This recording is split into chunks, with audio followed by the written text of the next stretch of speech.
Hello and welcome. My name is Jan Dvořák. I'm the founder of Letter Universe, and today I'm going to show you all the stuff around stories. So let's jump back into our workshop. Last time we've created our own Letter Universe, so let's go into that.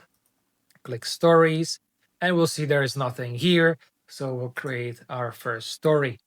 The same thing you will see if you are creating a standalone story, but I'm creating one in the universe because that's most use case. So first things first, we'll select title and description.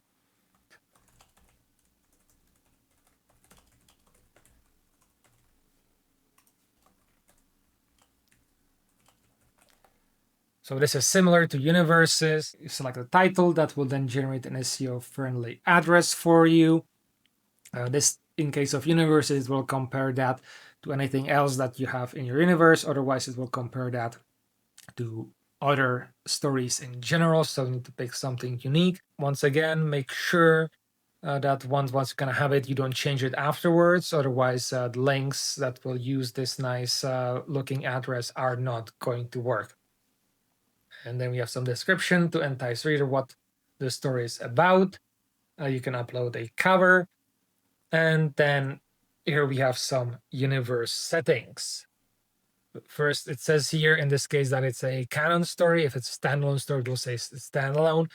And then if you're part of an organization, it will allow you to select organization to which the story should be. This is for stories most usually in the public domain or some other historical text where we are putting in the story, but the author has already passed. So it's here for archival purposes.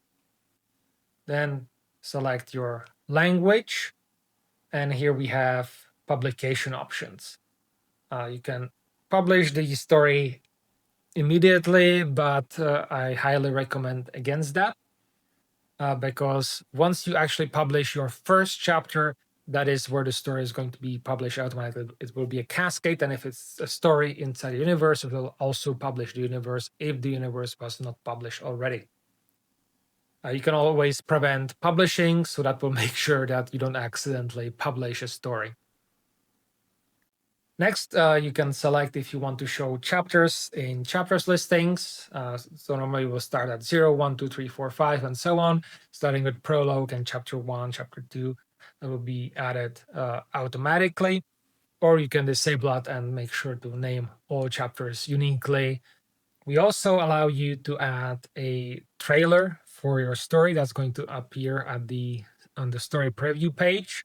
So right now support YouTube, Vimeo, and Odyssey. We also support Rumble, but that one has a little bit more setup that you have to be careful about. So here we have genres. And see, it has already populated the genre of the universe in here. And we can add one more. Can add any tags we want, but in this case, I would recommend you to look at the bibliographic data and look here into the thema classification. This is, could say, an international standard for libraries, how to classify stories or books and their where they fall in. So I would highly recommend that, especially for if you are planning to later on use it for something else. So here I'll pick science fiction cozy. This will also appear as a tag on a story and allows fast researching. You can follow, of course, the quick reference guidebook for theme on their official website. Now, if you are adding already published story, you can add in the ISBN 13 and 10 formats, ISSN or DOI, if that's relevant to you. You will be able to choose your license, but last time, remember, I chose exclusive license for my universe. So that means it shows me here a warning that since the universe has an exclusive license, the story itself also has to have an exclusive license. Otherwise, you get to choose between licenses. If you are creating the original that you maybe want to retain your copyright or want to monetize it, then you will be selecting between Liter Universe exclusive and non-exclusive license. In essence, means that you are publishing online only with us, and then the platform fee for any monetization is 10%. Non-exclusive says that you're publishing online, and we are just one of your publishing platforms. In that case, the platform fee is 30%. Now, next here we have content or ratings. So you have here a selection of 4. You don't see the 4th one here because of my personal settings. I'll get to that. So first of all, we have all, which is accessible to all ages and groups. So this is usually most often times for children's stories. Most of the stories are going to fall into teens and mature. For teens growing up, stories, adventures. Then mature, which is 18 plus. That's where you get into more of the, let's say, darker themes, more intense action, more descript action, and more deeper stories for adults. And then we have 21 plus rating. That's where you can get into gore and more brutal scenes, and that's hidden by default, and you can change that in your settings. That is the downside of writing 21 plus stories, that people have to seek them out and select in their settings that they want to see them.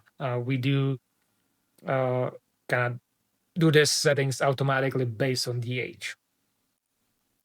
And then still, sadly in today's day and age, that's not enough for people. So we want you to make sure that you, say if you have any graphic violence, profanities, sensitive content, or sexual content. If you click on sexual content, it will automatically put you into the 21 plus bracket. In this case, we are going, many countries have 18 plus for any sexual content. We are going with the more stricter 21 plus because this is for international audiences. Internet is always international. So better err on the safe side than have an angry parent in your messages later on. Now, we have some additional options and selections here. If you have any product placement in your work, please make sure to select it.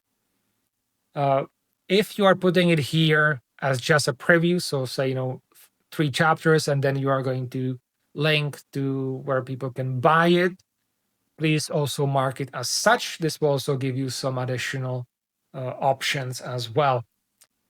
And finally here, the question of AI. Is the story generated by AI? And if you click, that will allow you to select a model. You don't have to say which one, but that's just more for, I would say, maybe historical purposes to see how things have progressed over the time. We do have, our policy is that if the story was generated by AI, even from your instructions, it needs to be marked as such. It will then fall into a special category. The big caveat is that if it's generated by AI, it's not eligible for monetization. That's just by the nature of how these AI models have been created. So we don't allow that. Next, here we have the AI access. And this is for AI accessing the story or trying to access it. We have 4 options, one we are still working on. So first, the default that it's blocked. The AI will not be able to access your content. At best, it will see, the name of the story, and that's pretty much it. We do recommend, given how some of these models can be aggressive, to switch to a limited access, which allows the model to see your metadata. This is also a recommendation because then your story will become more easily searchable through these models. And we are actively trying to figure out how to get your stories into these models so that if somebody asks for recommendations, your story is more likely to come up. So that's the limited. Then we have a free option, so means the element can access your content for free, including the content of the text. That is probably something if you are going more into the Creative Commons licenses and don't want to really keep copyright that stringent for your stories. And finally, one thing that we are working on in the future is figuring out how to, get you paid from the LLMs accessing your content or even information about your story. So, with all that said, let's create our stories. And here we have the dashboard for the story. You can change the cover here without having to go into the full settings. You can see the statistics, how everything is being read. You can add collaborators, co-authors, translators, all that here. Speaking of translators, you can always select new languages to add here to translate your stories into, and it will then allow you to either translate it yourself or, as I said, assign somebody to that. You can, of course, monetize the work if you have selected the appropriate license for that. If you have selected that it's just a preview, you will definitely appreciate this external purchase options where you can select links to Amazon, Rakuten, Kobo, or any other stores, including your own webpage, where people can then buy the final product. Settings, we'll go back to them in shortly. Overview notes, these are notes for you to kind of have the big story overview. What is the concept? What is, for example, a target audience? You can select here your age group that you're focusing, potentially sex of the audience, story setting, themes, and all the other overarching concepts. These will then be available to you here always, or in the story editor itself, so that you can always reference these back whenever you want to. Next, we have alternate formats. These are our EPUB and PDF, and you can either generate or upload your own. And then for those, either reading, if it's for free, they will be able to access it for free, or if it's monetized, people who buy your stories will also be able to get these formats.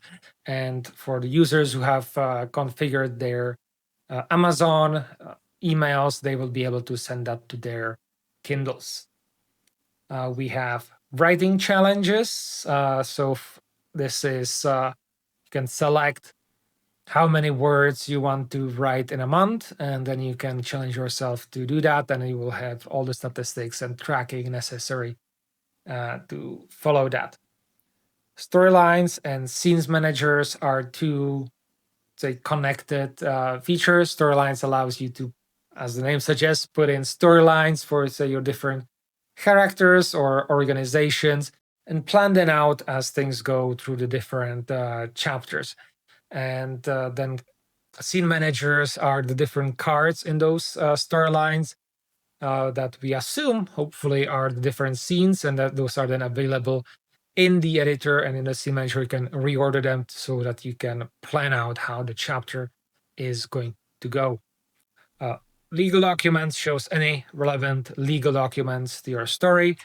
By default, it has the general publishing agreement that you agree with once you come into the workshop. And later on, there will be anything else that's relevant. Resolution Center, hopefully you never have to go. This is where, for example, if you have bad age rating, parents are going to, could say, report you, and then we'll have to resolve this to fix your age rating. Hopefully nothing more serious than that. So let's create our first chapter here. Can I show you what's going on here? Since we have selected, we want to see the numbering of the chapters. Then we see chapter 0 is prologue, chapter 1 is, of course, chapter 1. You can rename these. You can see it's right now it's a draft. You can see we have revisions. There are three, could say, states. We have draft, then we have publication for beta readers, and then we have publication for the public. And once you make these revisions for beta readers and for the public, then those get kind of saved on their own, and they're gonna stay there forever. So it's also one way to not just to track your progress, as you kind of want to share with your beta readers as well, but it's also one of the backups that you can revisit and see how a story was written back then. And of course, you can remove the latest chapter. Now let's quickly jump back into the settings, because now that we have established the story, we have a new part here, which is the danger zone, which is here we have delete story and make story standalone. So make story standalone is going to take the story out of the universe and put it on its own. This is a destructive action, especially if you have connected anything in the story or in the chapters to the encyclopedia. That's going to potentially cause some issues, so be aware of that. Of course, you can just create something for testing for fun and then you don't want to have it here. You have the options to do that, but there are caveats here of deleting stories. So it has to happen within a month. It must not be published, or if it was published within a month from publication. And of course, if it's a story that has been sold, then it's not possible to remove it if you suddenly want to do that after people have bought your story. That is a problem. Just think of in real world, if you sell somebody a book and then a month later or 3 months later decide I want to change things or anything, or just want to completely erase it, then you just storm into their house and tear it from their hands or from their library. Same concept here. We don't allow that, and there are severe restrictions how to prevent that. But eventually, once you publish a story, there's going to be a third option here, and that is to have a story go private. And that's probably, especially if you publish it and sell it, or if you suddenly get a contract somewhere else, that is the one you will want to go with, to private a story, which will disable any new people coming in and being able to buy the story or read it. It will not affect people who have already added the story to their library or bought it. They will still have retained access, as is their right. But nobody new will be able to do that. So only people you invite will have then access to that story. So another thing that you can do here with the private option is to publish the story, immediately private it, and then you can have that as a benefit for your fan club. But that's a story for another day. So this has been a quick overview of the story creation dashboard and some advanced functionality that you can do on Literary Universe, Thank you very much for watching. And of course, stay tuned for the next chapter.